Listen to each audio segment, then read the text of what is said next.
Hello friends, ನಾವಿವತ್ತು cabbage ಪಲ್ಯ ಯಾವ ಥರ ಮಾಡೋದು ಅಂತೇಳಿ ನೋಡ್ಕೊಳ್ಳೋಣ.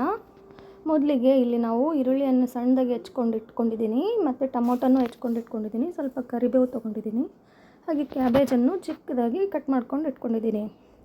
ಮೊದಲಿಗೆ ಸ್ಟವ್ ಮೇಲೆ ಬಾಣಲೆ ಇಟ್ಟು ಅದರಲ್ಲಿ ಎಣ್ಣೆ ಹಾಕಿ, ಎಣ್ಣೆ ಕಾದ ನಂತರ ಒಂಚೂರು ಸಾಸಿವೆ ಹಾಕ್ಕೊಳ್ಬೇಕು.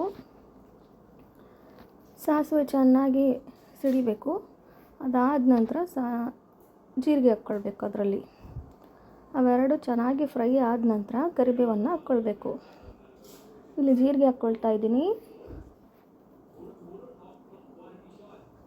ಸಾಸಿವೆ ಮತ್ತು ಜೀರಿಗೆ ಚೆನ್ನಾಗಿ ಫ್ರೈ ಆದ ನಂತರ ಕರಿಬೇವು ಹಾಕ್ಕೋಬೇಕು. ಇಲ್ಲಿ ಫ್ರೈ ಆಗ್ತಾ ಇದೆ ಸಾಸಿವೆ ಮತ್ತು ಜೀರಿಗೆ.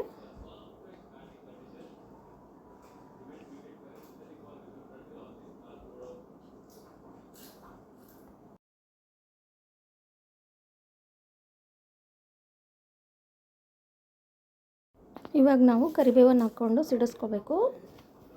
ಕರಿಬೇವು ಚೆನ್ನಾಗಿ ಸಿಡಿದಾದ ನಂತರ ನಾವು ಇಲ್ಲಿ ಹೆಚ್ಚಿಟ್ಕೊಂಡಿರುವಂಥ ಈರುಳ್ಳಿಯನ್ನು ಹಾಕ್ಕೊಳ್ಬೇಕು. ಹೆಚ್ಚಿಟ್ಕೊಂಡಿರುವಂಥ ಈರುಳ್ಳಿ ಹಾಕಿ ಚೆನ್ನಾಗಿ ಕಲಿಸ್ಕೋಬೇಕು.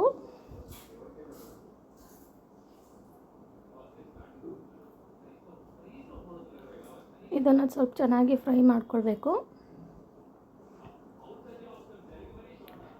ಈರುಳ್ಳಿ ಸ್ವಲ್ಪ ಫ್ರೈ ಆದ ನಂತರ ಒಂಚೂರು ಅರಿಶಿಣ ಮತ್ತು ಒಂಚೂರು ರುಚಿಗೆ ತಕ್ಕಷ್ಟು ಉಪ್ಪನ್ನು ಹಾಕ್ಕೊಂಡು ಚೆನ್ನಾಗಿ ಕಲಿಸ್ಕೊಳ್ಬೇಕು.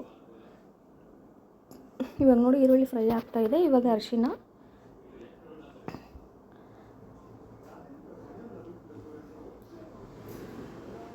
ಚೆನ್ನಾಗಿ ಮಿಕ್ಸ್ ಮಾಡ್ಕೋಬೇಕಾಗುತ್ತೆ ಈ ಥರ. ಮತ್ತು ರುಚಿಗೆ ತಕ್ಕಷ್ಟು ಉಪ್ಪನ್ನು ಹಾಕಿ ಮತ್ತೆ ಕಲಿಸ್ಕೊಳ್ಬೇಕಾಗುತ್ತೆ. ನೋಡಿ ಇವಾಗ ಇಷ್ಟು ಹಾಕಿರೋ ಉಪ್ಪು ಸಾಲುತ್ತೆ ಅನಿಸುತ್ತೆ.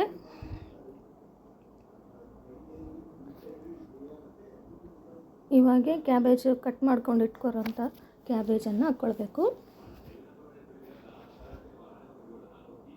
ಚೆನ್ನಾಗಿ ಮಿಕ್ಸ್ ಮಾಡ್ಕೊಳ್ಬೇಕಾಗುತ್ತೆ. ಕ್ಯಾಬೇಜು ಈರುಳ್ಳಿ ಎಲ್ಲ ಎಣ್ಣೆಯಲ್ಲೆಲ್ಲ ಮಿಕ್ಸ್ ಆಗಿ ಚೆನ್ನಾಗಿ ಫ್ರೈ ಆಗಬೇಕು.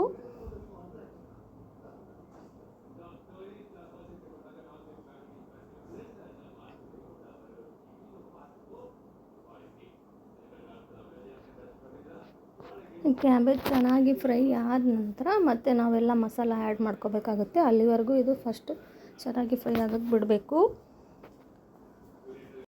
ಇವಾಗ ಇಲ್ಲಿ ನಾವು ಕಟ್ ಮಾಡಿ ಇಟ್ಕೊಂಡಿರುವಂಥ ಟೊಮೊಟೊವನ್ನು ಹಾಕ್ಕೊಂಡು ಚೆನ್ನಾಗಿ ಮಿಕ್ಸ್ ಮಾಡಿಕೊಂಡು ಚೆನ್ನಾಗಿ ಫ್ರೈ ಮಾಡ್ಕೋಬೇಕಾಗುತ್ತೆ. ಇದೆಲ್ಲ ಚೆನ್ನಾಗಿ ಫ್ರೈ ಆದ ನಂತರ ಇವಾಗೆ ನಾವು ಇದಕ್ಕೆ ರುಚಿಗೆ ತಕ್ಕಷ್ಟು ಖಾರ ಮತ್ತು ಗರಂ ಮಸಾಲವನ್ನು ಆ್ಯಡ್ ಮಾಡ್ಕೋಬೇಕಾಗುತ್ತೆ. ನೋಡಿ ಇಲ್ಲಿ 1.5 ಸ್ಪೂನಷ್ಟು ಖಾರ ಹಾಕಿದ್ದೀನಿ, ಮತ್ತು ಒಂದು ಅರ್ಧ ಸ್ಪೂನಷ್ಟು ಗರಂ ಮಸಾಲವನ್ನು ಹಾಕ್ತಾಯಿದ್ದೀನಿ.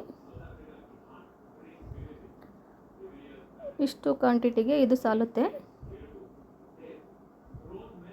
ಇವಾಗ ಚೆನ್ನಾಗಿ ಮಿಕ್ಸ್ ಮಾಡಿಕೊಂಡು ಮತ್ತೆ ಫ್ರೈ ಮಾಡ್ಕೋಬೇಕು.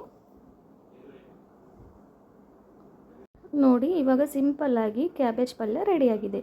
ಚಪಾತಿ ಜೊತೆ ಸರ್ವ್ ಮಾಡ್ಕೊಂಡು ತಿಂದರೆ ಚೆನ್ನಾಗಿರುತ್ತೆ.